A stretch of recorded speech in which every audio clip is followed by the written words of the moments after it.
Hola jóvenes, el día de hoy vamos a hablar acerca del desarrollo estabilizador. Concretamente nos vamos a referir a los gobiernos de Adolfo Ruiz Cortines y Adolfo López Mateos. Bien, Adolfo Ruiz Cortines se va a considerar como el primer presidente civil en dirigir a México. ¿A qué me refiero con presidente civil? Recordemos que tanto Manuel Ávila Camacho como Lázaro Cárdenas y a su vez los anteriores presidentes pues formaban parte de las filas del ejército que peleó en la Revolución Mexicana. Adolfo Ruiz Cortines gobernó de 1952 a 1958. Era un hombre de salud un tanto delicada. De hecho, antes de tomar formalmente la presidencia, estuvo hospitalizado, nada más que procuró que fuera como un secreto dentro de sus más allegados. Inicia su mandato con tensiones internacionales. Ya la Guerra Fría prácticamente estaba en el mundo y también había cierta inestabilidad económica. Algo que también lo caracterizaba era su famosa teoría del puño, que dicen que cada que podía la explicaba. ¿En qué consistía esta teoría del puño? Pues básicamente en que la sociedad, el gobierno y todo, pues era la mano, y que pues los dedos por sí solos en un momento dado pues no pueden hacer mucho daño, no pueden hacer gran trascendencia. Sin embargo, cuando se unen, crean una fuerza para poder derrumbar cualquier cosa. Su política fue basada por el lema austeridad y trabajo, algo que había criticado, por ejemplo, de su antecesor Miguel Alemán Valdés, era pues el despilfarro de dinero, y también tenía una cuestión de no amistades en el gabinete. Es algo que también lo caracterizó demasiado, porque prácticamente él formó su grupo de trabajo de acuerdo a las capacidades y habilidades que tenían los secretarios de Estado, y no a sus amigos, como la mayoría de los políticos o la mayoría de la gente en un momento dado lo haría. Sin embargo, eso también generó divisiones al interior del partido. Su política económica se basó en lo que es el control a los monopolios.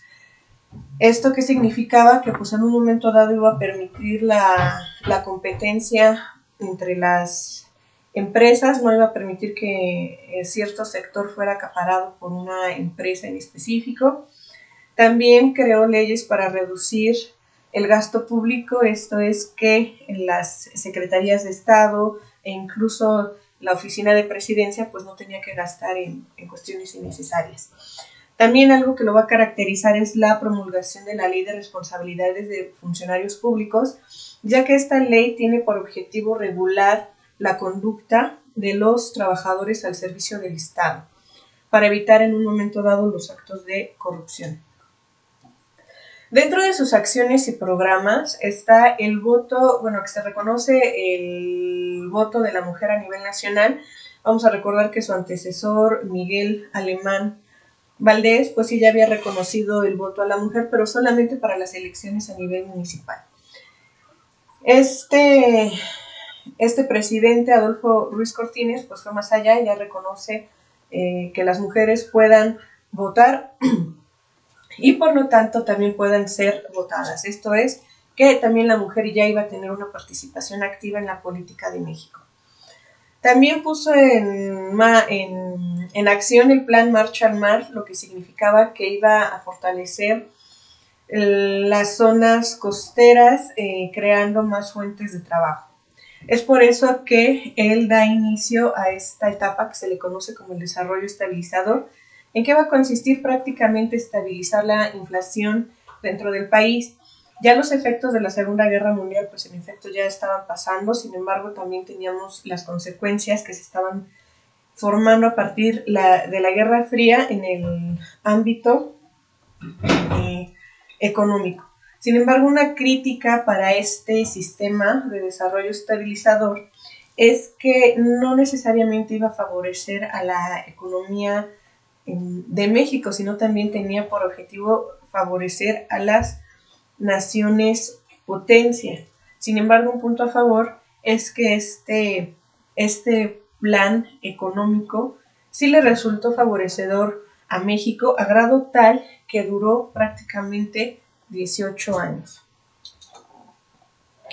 Tenemos al otro presidente del desarrollo estabilizador, el presidente Adolfo López Mateos. Él gobernó de 1958 a 1964. Algo que lo ha caracterizado dentro de los expresidentes de México, que él era un excelente orador y que incluso los que lo conocieron llegaron a manifestar cierta admiración por él porque tenía una capacidad de memoria y de retención impresionante. Un punto también a llamar la atención es que él era originario del Estado de México. Con él se inicia también lo que es la fortaleza del famoso grupo Atlacomulco en el Estado. Bien, dentro de las cuestiones que realizó Adolfo López Mateos es crear la Comisión Nacional de Libros de Texto Gratuito. ¿Esto qué significaba? Que el Estado, para dar cumplimiento al artículo 3 constitucional, y para que todos los chicos tuvieran acceso a los libros, pues el Estado se iba a comprometer a otorgar los textos de forma gratuita. Ustedes recordarán que en la primaria, incluso hubo secundarias en que también los libros eran gratuitos. Ya a nivel media superior y superior, pues ya no tiene esos efectos. También crea lo que es el Instituto de Seguridad Social al servicio de los trabajadores del Estado, ya que, como hemos visto en videos anteriores, ya teníamos el IMSS, pero para el IMSS solamente se pueden afiliar los trabajadores en general. Sin embargo, el ISSSTE va a atender a los trabajadores que laboren para el Estado, es decir, a los servidores públicos. También un punto importante es que se da la nacionalización de la industria eléctrica.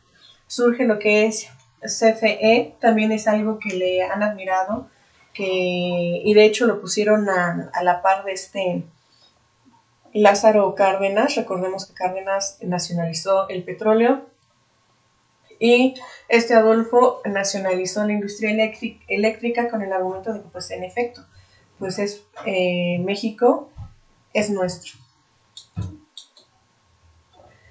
También dentro de sus acciones es que él se preocupó por el sector obrero, así que fortalece ciertas prestaciones laborales como el aguinaldo y las utilidades. Es decir, hasta el sexenio de Adolfo López Mateos se reconoce a los trabajadores el derecho al aguinaldo, que prácticamente corresponde al pago de lo que es una quincena en cada final de año, y las utilidades, que significa que los trabajadores van a gozar de una parte proporcional de los rendimientos que obtuvo una empresa.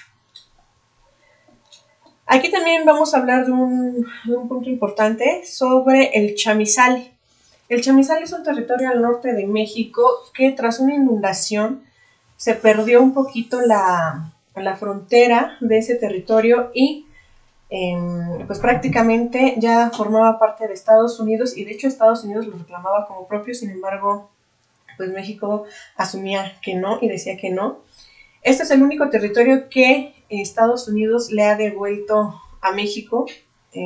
Aquí tenemos una visita del presidente John F. Kennedy a territorio mexicano, donde incluso se negoció la devolución del mismo.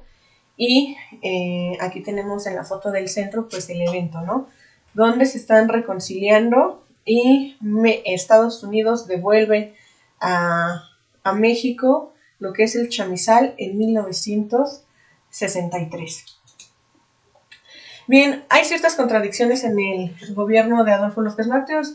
Sí, apoyaba mucho a los trabajadores, implementó ciertas prestaciones, nacionalizó la industria eléctrica para el bien de la sociedad, apoyó a la revolución cubana organizada por Fidel Castro. Sin embargo, ocurrió el asesinato de Rubén Jaramillo, un líder campesino que estaba peleando por los intereses del sector campesino, bueno, del sector agrario en México respecto al reparto agrario. Prácticamente es lo que en un momento dado no permite que el sexenio de López Mateos sea de 10. Bien, una vez terminada la explicación, por favor realiza la actividad de rúbrica. Nos vemos pronto.